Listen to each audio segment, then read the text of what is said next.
नमस्कार खाना में स्वाद को मु सोनाली आपन समस्त को स्वागत जनावछि। आज वीडियो रे मु आपन मानन पई नै आसीछि मुग डालमार रेसिपी जोटा कि बनैबा बहुत सहज एवं खाइबा को बहुत टेस्ट लागि थाए। जदि आपन मन को आज रेसिपी भल लागिवो ताले चैनल को लाइक शेयर कमेंट निश्चय करिवे।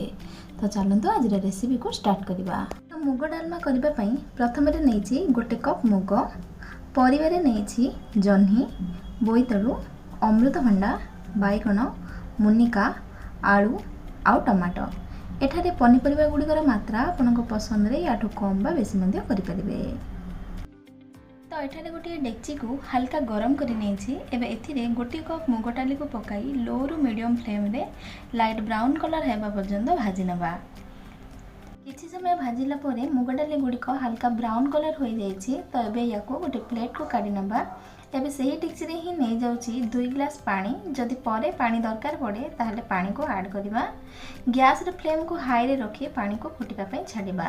एबे एथिरे गोटे चम्मच हळदी गुंड एवं स्वाद अनुसार लूण पकाइबा। तापरे काटी रखिथिबा सब गुडा को पनीपरिबा एवं मुग को पकाइ नबा। जेहेतु एठारे बाइगण पड़िछि तो गैस रो फ्लेम को हाई रे रखि 1 ରୁ 2 मिनिट फुटिबा पई छाडी नबा। तापरे फ्लेम को लो करी कवर करी 10 मिनिट जाय बसाई नबा। देखंतु किछि समय फुटिगला परे पानी गुडी को सुखी जाइछि। तो सेथिबाई मु एठारे आ गोटे ग्लास पानी दोछि। पानीटी फुटिगला परे याको पुणी कवर करी आ किछि समय जाय बसाई नबा। तो अन्य पटरे डालमार मसला पई गोटे तड़का पैन रे 2टी सुखिला लंका, गोटे बड़ चम्मच जीरा को पकई लो रु मीडियम फ्लेम रे जीरार भल बास्ना आसीबा जाय भाजी नबा। देखंतु जीरा एबे भाजी हो जाइछि। एबे एहा को दरदरा पाउडर करि नबा। एबे एही पाउडर को डालमार पकई भल भाबे मिसै नबा एवं आउ 1 ରୁ 2 मिनिट जाय बसाई नबा। देखंतु एबे पनीपरिबा गुडी को पूरा पूरी सिझी गलानी। एबे जिबा फुटण पई।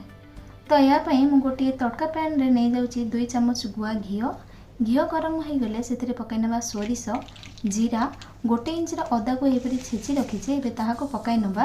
तापरे 5 ରୁ 6टी कंचा लंका को पकाई अदार भल बास्ना आसीबा जाय भाजी नबा। एबे एही पर्जन को डालमा रे पकाई भल भाबरे फुटे नेबा। देखंतु एही परि भाबरे आज हमर डालमा रेडी हो जाइछि। एबे गैस रो फ्लेम को बंद करि नबा।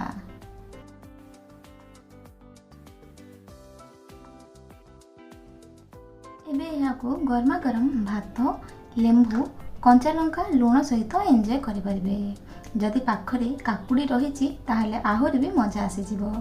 एही परि भाबरे आज रेसिपीटी कंप्लीट होई सारिछि। एही रेसिपी को घरे ट्राई करंतु एवं आपण मानकर मतामत मो सहित शेयर करंतु।